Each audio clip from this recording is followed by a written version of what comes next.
Hello why you are so irritated? ഫിസിയോതെറാപ്പിസ്റ്റുകൾ പേരിൻ്റെ കൂടെ ഡോക്ടറെന്ന് ചേർക്കരുത് എന്ന കേരള ഹൈക്കോടതിയുടെ ഇടക്കാല വിധി. അതുമായി ബന്ധപ്പെട്ട് ഇന്നലെ ഞാനൊരു വീഡിയോ ചെയ്തിട്ടുണ്ടായിരുന്നു.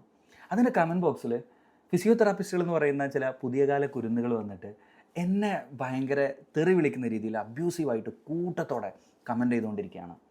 എനിക്ക് നിങ്ങളോട് പറയാനുള്ളത്, നിങ്ങൾ എന്നെ തെറി വിളിച്ചതുകൊണ്ടോ അല്ലെങ്കിൽ നിങ്ങൾ എന്നെ പേഴ്സണലി അറ്റാക്ക് ചെയ്തതുകൊണ്ടോ യാഥാർത്ഥ്യം അങ്ങനെ അല്ലാണ്ടാവില്ല.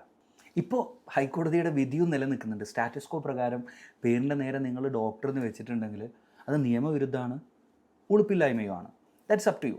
പിന്നെ രണ്ട് കാര്യങ്ങളിൽ ക്ലാരിഫിക്കേഷൻ വേണം തോന്നുന്നുണ്ട്. ഒന്ന്, ഇതൊരിക്കലും ഫിസിയോതെറാപ്പിസ്റ്റുകളെ തരം താഴ്ത്തി കാണിക്കാനുള്ള വീഡിയോ അല്ല. നോക്കൂ, ഫിസിയോതെറാപ്പിസ്റ്റുകൾ, നഴ്സുമാർ, ഒക്കുപേഷണൽ തെറാപ്പിസ്റ്റുകൾ, ഡയാലിസിസ് ടെക്നീഷ്യൻസ് മുതൽ അങ്ങോട്ട് അലൈഡ് ഹെൽത്ത് കെയർ മേഖലയിൽ വർക്ക് ചെയ്യുന്ന എല്ലാവരും ഹെൽത്ത് കെയർ സിസ്റ്റത്തിൻ്റെ ഇമ്പോർട്ടൻ്റ് ആൻഡ് ഇൻറ്റഗ്രൽ പാർട്ടാണ്. എല്ലാവർക്കും അവരുടേതായ റോളുണ്ട്. അവരാരും ഇല്ലാതെ ഹെൽത്ത് കെയർ സിസ്റ്റം മുന്നോട്ട് പോയില്ല. പക്ഷേ ക്വാളിഫിക്കേഷൻ ഇല്ലാത്ത ആളുകൾ ഞങ്ങൾ പേരിൻ്റെ നേരെ ഡോക്ടർ എന്ന് വെക്കും, ഞങ്ങൾ ഡോക്ടറാണെന്ന് പറഞ്ഞ് നടന്നാൽ അത് സ്വാഭാവികമായിട്ടും ചോദ്യം ചെയ്യപ്പെടും. സ്വാഭാവികതയാണത്. അതുകൊണ്ട് തന്നെയാണ് കോടതി പ്രഥമ ദൃഷ്ടിയാൽ അതിനകത്ത് കഴമ്പുള്ളതുകൊണ്ടാണ് പേരിൻ്റെ നേരെ വെക്കരുത് എന്ന് പറഞ്ഞിട്ടുള്ളത്. ഇനി രണ്ടാമത്തെ കാര്യം, ഈ കമൻ്റ് ഇടുന്നവരിൽ മഹാഭൂരിപക്ഷവും പുതിയ കാല കുരുന്നുകളാണ്. അവിടുന്ന് ഇവിടുന്നൊക്കെ പഠിച്ചിറങ്ങിയ കുറേ എണ്ണം. നിങ്ങൾക്ക് അറിയുമെന്ന് എനിക്കറിയില്ല.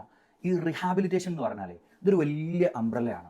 ഇതിൻ്റെ അടിയിൽ ഫിസിയോതെറാപ്പിസ്റ്റ് വരുന്നുണ്ട്, ഒക്കുപേഷണൽ തെറാപ്പിസ്റ്റ് വരുന്നുണ്ട്, നിങ്ങൾക്ക് അറിയുന്നുണ്ടാവും അല്ലേ, സ്പീച്ച് തെറാപ്പിസ്റ്റ് വരുന്നുണ്ട്, അതുപോലെ തന്നെ പ്രോസ്തറ്റിക് ആൻഡ് ഓർത്തോട്ടിസ്റ്റ് വരുന്നുണ്ട്, സൈക്കോളജിസ്റ്റ്, സോഷ്യൽ വർക്കർ. ഇങ്ങനെ ഒരു വലിയ ഫ്രെയിം വർക്കാണ്. ഇത് മാത്രം പോരാ, കൃത്യമായിട്ടുള്ള മെഡിക്കൽ ഇൻ്റർവെൻഷനും അറ്റ് ഏർലി പോയിൻ്റ് പേഷ്യൻറ്റിന് കിട്ടിക്കൊണ്ടിരിക്കണം.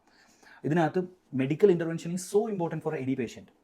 ഇതിനെ മൊത്തം യഥാർത്ഥത്തിൽ ഡിസൈൻ ചെയ്യേണ്ടത് അല്ലെങ്കിൽ ഗൈഡ് ചെയ്ത് കൃത്യമായിട്ട് പ്ലാൻ ചെയ്യേണ്ടത് ഫിസിയാട്രിസ്റ്റുകളാണ്, അല്ലെങ്കിൽ മെഡിക്കൽ ഡോക്ടേഴ്സാണ്. ഫിസിയാട്രിസ്റ്റുകൾ എന്ന് പറഞ്ഞാൽ 5 വർഷത്തെ MBBS 3 വർഷം post graduation in physical medicine rehabilitation. അവർ കൃത്യമായിട്ട് പ്ലാൻ ചെയ്യുന്നത് അനുസരിച്ച് ഒരു റീഹാബിലിറ്റേഷൻ വർക്ക് ആകുമ്പോഴാണ് പേഷ്യൻറ്റിന് കൃത്യമായ ഔട്ട്കം കിട്ടുക. ഞാനിത് പറഞ്ഞത് ഫിസിയോതെറാപ്പിസ്റ്റുകൾക്ക് ഒരിക്കലും ഇൻഡിപെൻഡൻ്റായി വർക്ക് ചെയ്യാൻ പറ്റില്ല എന്നല്ല. നിങ്ങൾക്ക് നിങ്ങളുടെ നാട്ടിൽ ക്ലിനിക്കല്ല, ഫിസിയോതെറാപ്പി സെൻറ്ററുകൾ ഇടുന്നതിൽ കുഴപ്പമൊന്നുമില്ല. നിങ്ങളുടെ അടുത്തേക്ക് ഒരു ഡോക്ടർ ഫിസിയാട്രിസ്റ്റ് പറയുകയാണ്, ഈ നിങ്ങൾ ഈ മരുന്നുകൾ എടുത്തോ, അതിൻ്റെ കൂടെ ഇന്ന ഫിസിയോതെറാപ്പി ചെയ്തോളൂ, എഴുതി കൊടുത്താൽ നിങ്ങൾക്ക് ആ പേഷ്യൻ്റ് നിങ്ങളുടെ അടുത്ത് വരാം, എടുക്കാം. അതിനൊരു തെറ്റുമില്ല. നിങ്ങൾക്ക് ഇൻഡിപെൻഡൻ്റ് ആയിട്ട് ഫിസിയോതെറാപ്പി സെൻറ്ററുകൾ തുടങ്ങുന്നതിന് പറ്റൂല എന്നല്ല ഞാൻ പറഞ്ഞതിൻ്റെ അർത്ഥം. പക്ഷേ ഈ ഒരു ഫ്രെയിം വർക്കിൻ്റെ ടോപ്പ് ലെവലിൽ വർക്ക് ചെയ്യുന്നത് സ്വാഭാവികമായിട്ടും ഫിസിയാട്രിസ്റ്റുകളോ അല്ലെങ്കിൽ മറ്റ് ഡോക്ടേഴ്സോ ആണെന്നുള്ളതാണ് ഇതിൻ്റെ യാഥാർത്ഥ്യം. എന്നെ തെറി വിളിച്ചതുകൊണ്ട് നിങ്ങൾക്കൊരു വിചാരം ഉണ്ടാവും, അങ്ങാടിയിലുണ്ടല്ലോ തല്ലു കൂടുമ്പോൾ അല്ലെങ്കിൽ ഒരു വിഷയം ഉണ്ടാകുമ്പോൾ അപ്പുറത്താളെ തെറി വിളിക്കുക, വീട്ടിലുള്ളവരെ തെറി വിളിക്കുകയൊക്കെ ചെയ്താൽ അപ്പുറത്താൾ മിണ്ടാതിരിക്കുന്നു. നിങ്ങളത് വിചാരിക്കേണ്ട. നിങ്ങൾ കൂട്ടത്തോടെ വന്ന് തെറി വിളിച്ചാൽ അങ്ങ് അവസാനിപ്പിച്ച് കളയാമെന്ന് യാഥാർത്ഥ്യം സമൂഹത്തോട് തുറന്നു പറഞ്ഞുകൊണ്ടിരിക്കുന്നത് ആളുകൾക്ക് കൂടി വേണ്ടിയിട്ടാണ്.